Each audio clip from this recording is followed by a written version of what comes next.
All right, so today we are somewhere that I, as a used car dealer, have never been before. This is a COPART auction lot. We're gonna go walk through everything and let you see what it looks like behind the gate. And here is a Challenger that has been smashed in. This is what you call a negative equity disaster. This blows my mind, because this is, when you think about COPART, you don't think about something like this. This truck is beautiful.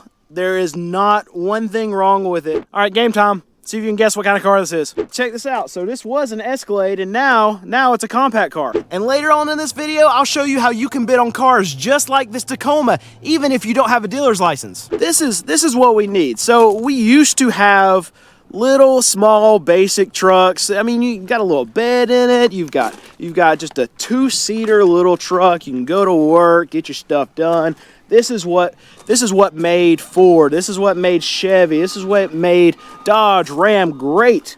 And guess what?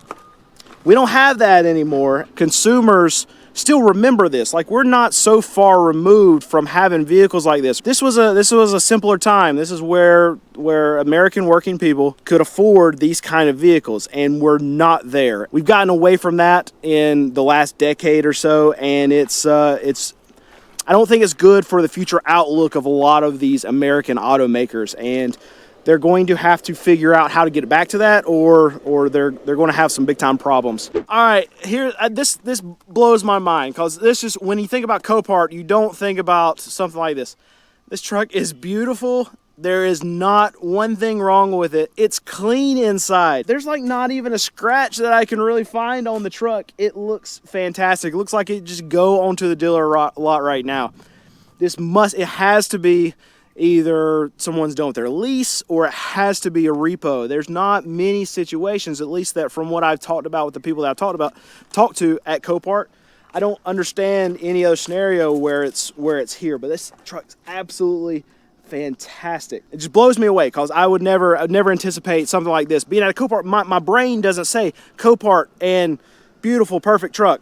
It says COPART and wreck stuff, and that's not what this is. You can buy stuff like this here. Absolutely insane. Yeah, so so there's the perfect truck back there, right? When I think COPART, this is what I think of. Wrecked. And there's plenty of that out here. There's tons of cars you can buy out here, get parts that a lot of body shops will put back together, but that's not what that is. It's weird, because you have to change your thinking. And a lot of dealers, they don't know this. Oh my goodness, this thing is, I love these older European cars. They look so awesome. They were well ahead of their time. It is a Saab, so it's my grandfather, I always used to say my grandfather was a car dealer. I learned a lot of what I know now from him. He would always say, when the Saab was rolling through, he had a saying for just about every brand, but he said, "Oh, we're not gonna buy that, Brandon. That's a Saab story." And he'd always get so serious when he would say it, but it's true. So every time a Saab comes through, I don't ever even look at it. I mean, I know there's some people out there saying they're good cars or whatever. Maybe they were. It just seems like they all needed so much work, and every time you go to work on any of them, it's so expensive. And that's true for most European cars that I've run into. All right, and I didn't think I'd find this here, but I found my wife a car. We've been looking for a Sienna for a very, very long time. And this is one that we can actually afford. The last one we looked at was a brand new one. It was like $56,000. I think this one's going to be a hair under that. So mama, we might come home with this one. We maybe need some of that buff out. It'll buff out. I mean, seriously, why doesn't every auction that I go to have this kind of view? I would love to go to the auction. It's hot out here today, but this is fantastic. We're up on a hill, lots of breeze. This is the way to film and buy cars. I mean, look at that. I might apply for a job here. I mean, who would not want to see that every day when they come to work? Absolutely beautiful. All right, check this out. Found another F-150 that looks to be in all one piece, no damage. Definitely gonna need some tires. That's not a big deal though. Oh, it's locked. That's the first vehicle I've found that's been locked. When they got it repoed or turned it, no, this is gonna be a repo. They left their trash in the back of it. Yeah, I would assume this one's probably going to be a repo with the state of what's in the back of it, and that look at that tire. Oh my goodness, look at that tire. Somebody did not care about their life at all. It's got to be a repo. There's no situation where I believe that this is nothing other than a repo. They got their little aftermarket accessories on here. Not going to be a lease return. And then they have tires that are unsafe to drive, and they didn't spend money to put new ones on, and they did not care about their life at all. Repo. Boom. So one thing that even me as a used car dealer who has been in the business for over 13 years now didn't realize is that Copart offers clean title, non-wrecked vehicles for sale too. We just checked out this BMW that's sitting behind me right now. No damage on it at all. They have clean title, they have low mileage stuff. It's not been wrecked. And before I started talking to Copart, that's something that actually I was not even aware of. And there are free condition reports on all select vehicles with detailed information including damage codes, additional images, and tire condition. So if you want to come here and bid on cars just like this one, you can get 20% off your Copart membership if you go down to the description below and click on my link. So again, if you want to get 20% off your membership for Copart, just go down to my link below. Oh man, this makes my heart hurt. This was a beautiful Tundra. I didn't think I'd get sad coming into this lot today. That had a date with the tractor trailer. I don't know. This whole side is absolutely smashed. I don't know if it was flipped. Well, if it was flipped, the top would be smashed too. But that whole side just had a run in. That's crazy, crazy, crazy. All right, check this out. This is absolutely something we can talk about. This is a Challenger, and this thing has been absolutely totaled out. So here's the thing. Over the last couple of years, we know Challenger and Chargers, dealers that were selling them, ultimate offenders. What we have seen is that when they were in very, very short supply, people were paying $20,000, $25,000 over MSRP. They were paying these market adjustments on those cars. What ended up happening is that the market tanked on them very, very quickly because people stopped buying them. Dodge kept pumping out a lot to the dealerships, so the values on even the new ones absolutely went through the floor. So you get a scenario where that customer over there that bought this Challenger, they paid, let's say, $25,000 over MSRP. And as we know, a lot of consumers, they put little to no money down on a lot of these things over the last couple of years. And let's say that they didn't have gap insurance. Well, this consumer right here could end up still owing $60,000 on a Challenger like this right now, today. And the insurance company totaled it out. And if they don't have gap insurance, then the insurance company would only value this thing at like $30,000, $35,000. Well, that's a $25,000 to $30,000 deficit that consumer is not getting back from the insurance company. And that bank still wants the full value of their loan, which is another $25,000, $30,000 that consumer owes. So what happens in that scenario with the consumer? Well, you know what? That bank's probably never going to see any of that money. But let's say that consumer does want to keep on to their credit. They want to keep their credit score up. Maybe they want to buy a house at some point in their life. Well, they're going to need to pay the rest of that difference. And right now, this car's sitting right here.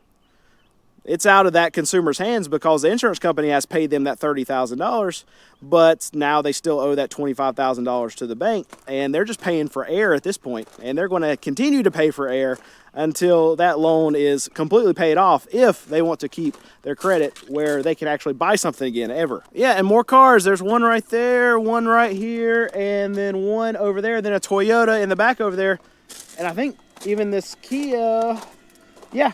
I mean, not wrecked. There's lots of them here. It blows my mind. Every time I find one, I have to change the way that I think about a Copart auction. While I'm here and I'm seeing it, literally I can touch the cars. I mean, here's another Toyota. Actually, this is the kind of stuff we buy.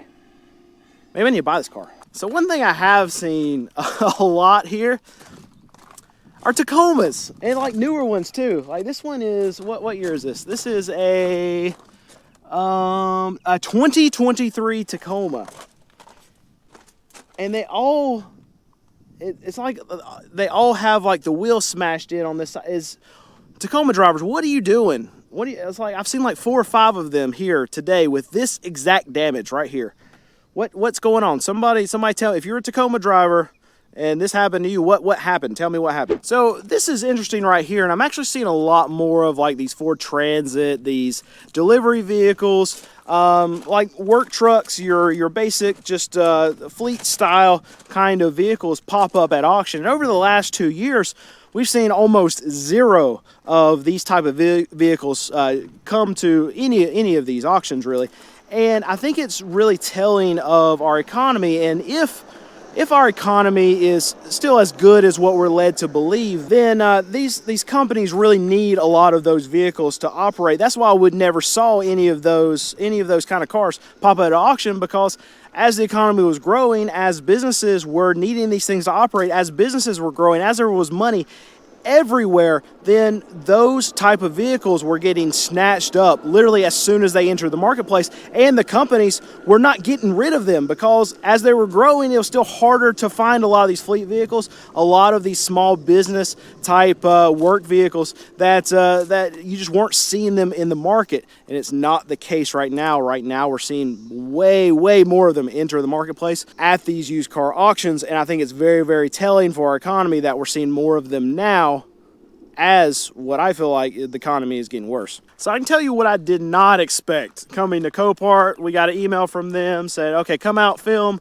do whatever you want to do, look around, show your audience. I did not expect, I've been to junkyards before, that's what I expected COPART to be. I expected it to be a junkyard full of just wrecked, trash, everything, not cars that you could ride and drive. I mean, you got a couple sitting over there that's, I mean, they're not wrecked. And I get asked all the time, Brandon, I want to bid on cars at auction, but I don't have a dealer's license.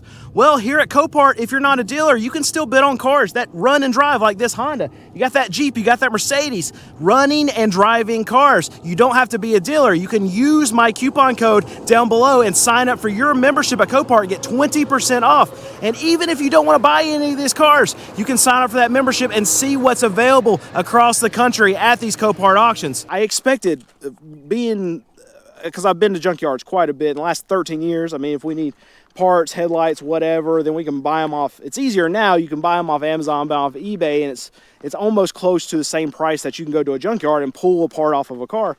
But it was not the case 10 years ago. It was, I mean, you didn't see a lot of these junkyards selling stuff cheap off of eBay or whatever. You didn't see a lot of these new parts that were aftermarket that were selling cheap on Amazon or eBay. So you'd have to go to the junkyards and pull parts off.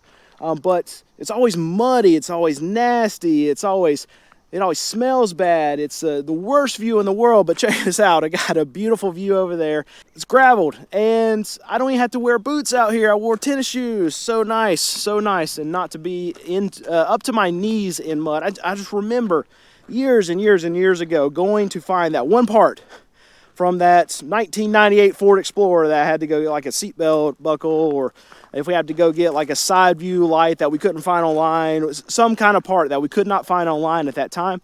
And of course, they had one at this junkyard, but it was always at the same spot. It was always all the way down the hill at the bottom of the lot, at the deepest, reddest mud that you could even imagine. That's always where that part was that I needed. Go in there, you sink down into the mud, you ruin everything, and your shoes cost more than the part or the money that you were going to save buying the part, and then you just ruin the shoes. And it's like, okay, what am I doing here? I'm going out here sweating my butt off in 95-degree weather, swimming through a swamp to try to save $13 on this stupid part. And that's what I would do. That's what entrepreneurs do. You go and you swim through mud to save $13, because that's how you make money.